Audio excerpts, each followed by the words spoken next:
Hey Life Youth, this is Jared here, and I'm excited to strap in because this video is going to be just a little bit longer because I have some really important announcements for you. So this is for youth, this is for parents, this is for volunteers, this is relevant for all of you. So I really hope you're able to watch this whole video. First of all, I want to give you some encouragement, just share a little devotional thought with you. I'm a little bit cut off right now, but I just want to show you my shirt here. Hopefully this isn't offensive to anybody. For those of you who don't know, I've been a lifelong Vikings fan my whole life. I grew up in South Dakota for until I was in first grade. Then we moved to Northwest Iowa. That's a state in the United States. I don't know if you knew this or not. We then moved up to Minnesota, and I lived there for the last 13 years. So I've always been surrounded by Vikings fans primarily, and I've just been a Vikings fan myself. We can relate. If you're a Lions fan, we can relate because if I'm not mistaken, I know for a fact that the Vikings have never won a Super Bowl. And I believe that that's the case for the Lions as well. And so what I want to talk to you about is disappointment. Disappointment, right?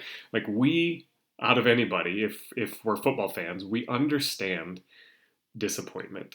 And it's something where you just learn to live with it, and so it shapes the way that you think about life. It shapes the way that you think about the things that you hope for, and I think when we think about that in a spiritual sense, and we look at the Bible, and I mean it's a big story. It's a big long story, and a lot of it is filled with disappointment, and yet these people continue to put their faith and their hope in God, trusting and believing that He's going to do something, that He's going to come through.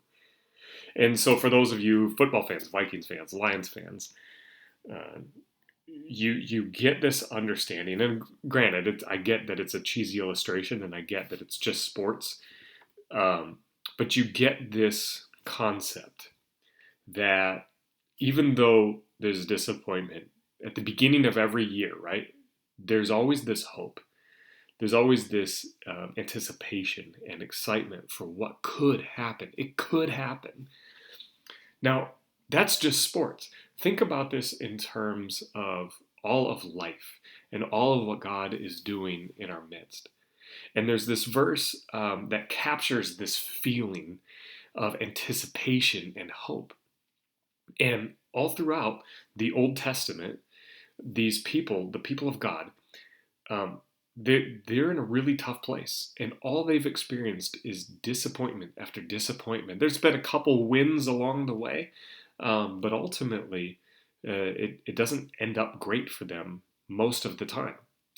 And so they have this hope for something greater, this hope for an eternal life, not just a great life from time to time, but eternal life, abundant life. And they believe that God is going to provide that. And then God actually shows up in the form of Jesus. And He starts doing things that make it seem like, oh my goodness, like this could be our year. Like when you think about Vikings fans, Lions fans, and at the beginning of the year, we're like, this is our year. This is the year it's going to happen. And then it just kind of doesn't. Well, Jesus shows up and He starts doing things that you think God would do. He's healing people. He's forgiving people. He's bringing people in that wouldn't normally be brought in to the circle. And He's caring about them. He's loving them. And people are starting to wonder, maybe this is the guy. Maybe this is our year. Maybe this is our time. Not just our year, but this is the one that's going to bring eternity to us, abundant life to us. But then He dies. And they're like, wait a second, what's going on here? No, this disappointment isn't supposed to happen. And there's even the story at the very end of the book of Luke, where these disciples, these followers of Jesus, are walking away from Jerusalem where Jesus was killed. And it talks about how disappointed they are, how they just completely lose hope because they didn't see it happen in the way that they were supposed to. But then they find out this news that Jesus is actually resurrected. And not only is it just some random news, it's news from the guy himself. Jesus himself appears to them and begins to show them, no, here's what this is all about. The death of Christ, my death, my crucifixion had to happen. There's a reason for it. That death happens in order that resurrection can happen as well. And he just illuminates this story to them, and they get so excited, and their hearts are warmed, it says. Have you ever had that moment where your heart has been warmed by something?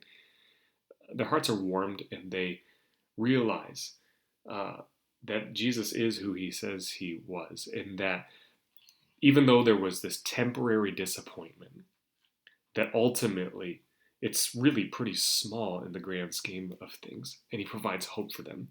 And so they run back to the city where Jesus was killed, where there's all kinds of chaos, where they could potentially face danger for their own lives as well.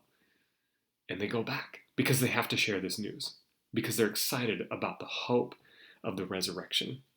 And they don't know when they're going to experience that, but they know that it's the truth. They know that Jesus was resurrected, and so they too will be resurrected. And that then translates into our lives as well, that even though you and I, we face disappointment in our lives, no matter how big or small the disappointment might be, it's temporary. And so we have to have something greater than the disappointment. And so the writer to the book of Hebrew, or to the Hebrews, the Jewish Christians essentially, in the New Testament says it this way. He says, faith shows the reality of what we hope for. It's the evidence of things we cannot see. Let me read that one more time. Faith shows the reality of what we hope for. It is the evidence of things we cannot see. LifeYth, parents, volunteers, students, we have a faith that is not rooted in all of the things that happen right away for us, but it's rooted in the hope of a future that we can't see yet. And so we rest on that. And it's risky to have faith like that. It's risky to be a Lions fan or a Vikings fan and to say, well, I'm just trusting that this is going to be our year, and then maybe it's not. But this is bigger than football. We get to see little glimpses of God working in our lives. Sometimes it's really easy to see. Sometimes it's really not easy to see. And especially in a pandemic where we're isolated from one another, where we can't even see one another, it's hard to see God moving. But I believe it, and I trust it. I trust that God is still moving. We got an opportunity to be together, some of us, for New Life Sunday this last Sunday, and see people get baptized and see people share their stories. And it's those evidences, those little evidences of things still working. And so we have a hope for the future, but it's going to require faith, not in things that we can see, but in the things that we can't see. And even though there's disappointment along the way, the hope that we have for eternal life, for abundant life, is a worthwhile hope. And so I pray that you have hope today. I pray that you are able to grow in your trust and grow in your faith in God. And if that's a brand new idea for you, we'd love to talk to you about that. But also, even more important, we want to get together. And that's the news that I'm excited to share with you today. We're going to get together again in our small groups. And me and Shay Rhodes, our intern, have been working on plans for how this is all going to work. I'm going to be sending all of this in an email communication to everybody, so that or everybody that's involved, so this is relevant too, and so that you have all of this information. But just know that our plan is to return to meeting on September 16th for LifeYth. That's middle school and high school students. And we're going to meet either in the building, around the building, outside the building, if the weather permits, in our small groups from 6:30 to 7:30 p.m. on Wednesday night. So that's September 16th. That'll be our first night. And what we're going to ask is for any of the volunteers that have agreed to coming back, we would like you to come at 6 p.m. and we're going to get together and huddle up, and we're going to talk about what this is going to look like. Um, Sorry, my screen just went black for a second. We're going to get together and we're going to share how this is going to work. Excuse me. And then at 6:30, we want students to show up, and all of our volunteers, we're going to have you hold signs that just say the grade and the gender that you're in. So if you're a 6th grade boy, you're going to go with the 6th grade boys group. If you're an 11th grade girls group, you're going to go with the 11th grade girls group. And we'll have the volunteers hold signs so that when you students show up, you know exactly where to go.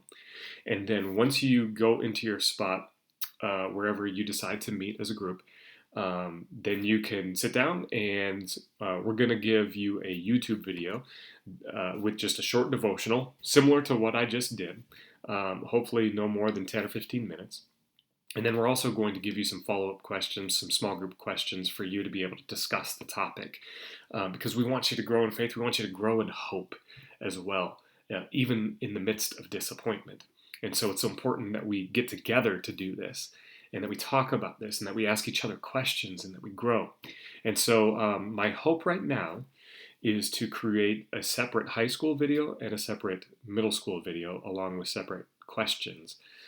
Because middle school students and high school students, you're at different places in your faith, in your life, in your development. And so we want to make sure that it's something that's relevant to you and to where you are. And so that's the plan for now. I'm going to be sending all of these details in an email so that you can know how this is all going to work. But in the meantime, if you have any questions, you can email me at jared.vanvorst@lifechurchcanton.org.